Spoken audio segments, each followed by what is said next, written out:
आगे बढ़ेंगे। बड़ी खबर राजस्थान के जयपुर से है, जहां पर करनी विहार इलाके में चाकूबाजी की घटना सामने आई है। 8 लोगों पर धारदार हथियार से हमला किया गया है।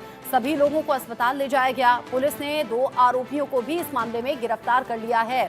आरोपियों की गिरफ्तारी हो गई है और यहाँ बताया जा रहा है कि मंदिर में जागरण का कार्यक्रम चल रहा था, उसी दौरान ये घटना घटी, विवाद बढ़ गया। पुलिस ने 2 आरोपियों को पकड़ लिया है। मंदिर में जागरण का कार्यक्रम चल रहा था। 8 लोग इस घटना में जख्मी हुए हैं।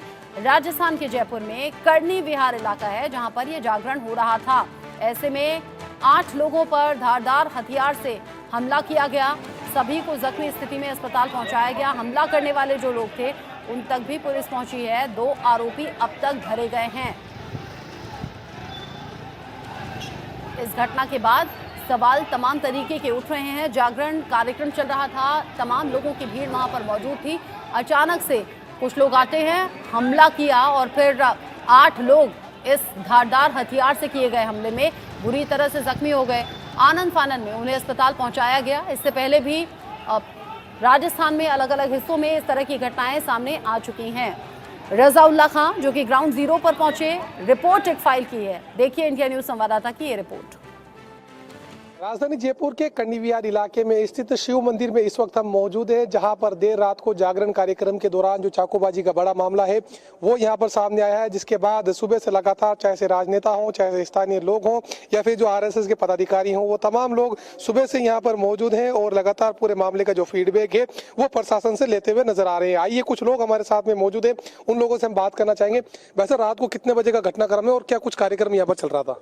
कार्यक्रम क्या, शरद पूर्णिमा का संघ का हर वर्ष खीर का, प्रसाद का, भोग का कार्यक्रम रहता था। वही कार्यक्रम इस मंदिर में, यहाँ की जगदम्बा नगर जो शाखा लगती है, उन स्वयंसेवकों के द्वारा शरद पूर्णिमा का कार्यक्रम चल रहा था। तो मंदिर के जो पड़ोसी, आप ये दीवार देख सकते हो, जो ये पड़ोसी है ये आता है और मंदिर के प्रसाद के भगोने के लात मारता है। और इसके बेटे और इसकी पत्नी के हाथ में डंडे थे, इसके हाथ में चाकू और धारदार हथियार था। ये बिना कुछ बोले उन स्वयंसेवकों के ऊपर चाकू से हमला कर देता है, मारपीट कर देता है। और इसका जो मुख्य उद्देश्य है, ये भूमाफिया है, बड़े बड़े बदमाशों की, गुंडों की धमकियां देता है। और जो ये आप देख सकते हैं, मंदिर के पीछे इसने अवैध अतिक्रमण कर रखा है। इसका मुख्य उद्देश्य मंदिर की ये जो 1500 गज खाली जगह है उसको कब्जा करना है। कई थानों का ये हिस्ट्री शीटर है, जगह जगह इसके ऊपर केस दर्ज है। तो मुख्य रूप से ये चाहता है कि यहाँ कोई भी धार्मिक कार्यक्रम संघ के कार्यकर्ता या हिंदू संगठनों के द्वारा नहीं हो, ताकि उसको खुली छूट मिल जाए इस जगह को कब्जा कर लेने की। मुख्य उद्देश्य उसका यही है। आपसे जानना चाहेंगे, देर रात को एफआईआर दर्ज कर दी गई है, क्या कुछ बातें एफआईआर के अंदर आप लोगों की तरफ से दी गई?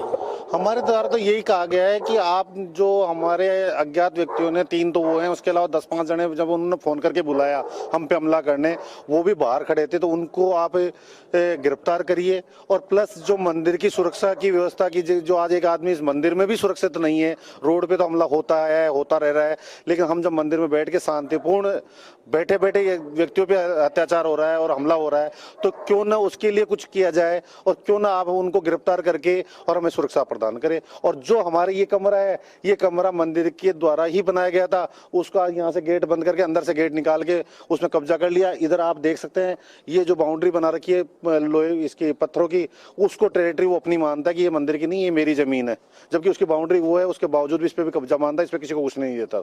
जिस तरीके से देर रात को ये घटनाक्रम सामने आया, 8 लोग यहाँ पर घायल हो गए थे, उन लोगों से आपने बात की, अब तबीयत कैसी है उन तमाम लोगों की? उनकी तबीयत थोड़ी नाजुक है, जिस हिसाब से उनका काफ़ी खून बहा है, इस हिसाब से उनकी तबीयत ज़्यादा ख़राब है। और जो भी हुआ है वो गलत हुआ है। उनके साथ उनको न्याय मिलना चाहिए, या तो इस पर बुलडोजर चलना चाहिए कि जो भी गलत हुआ है, क्योंकि ये ज़मीन मंदिर की ज़मीन है, ये किसी की ज़मीन नहीं है, ये मंदिर की ज़मीन है। और ये आदमी इस पर कब्जा करना चाहता है। आप देख सकते हो, कब्जे के लिए इन्होंने पहले ये कमरा अपने टच में किया, फिर इधर ये बनाकर टच में करके कब्जा कर लिया। ये कुल मिला के इस जगह पे कब्जा करना चाहता है और कुछ नहीं। और इसने ये देखो, इतना बेधड़क है, इसने संघ के कार्यकर्ताओं पे आधी रात को अकेले हमला किया। इन्होंने इतने लोगों पे हमला करके उनका खून बहाया। तो ये तो सरस्वती, ये तो कोई भूमाफिया है। क्या कुछ मांग आप सरकार से करेंगे, क्या कुछ मांग आप प्रशासन से करेंगे?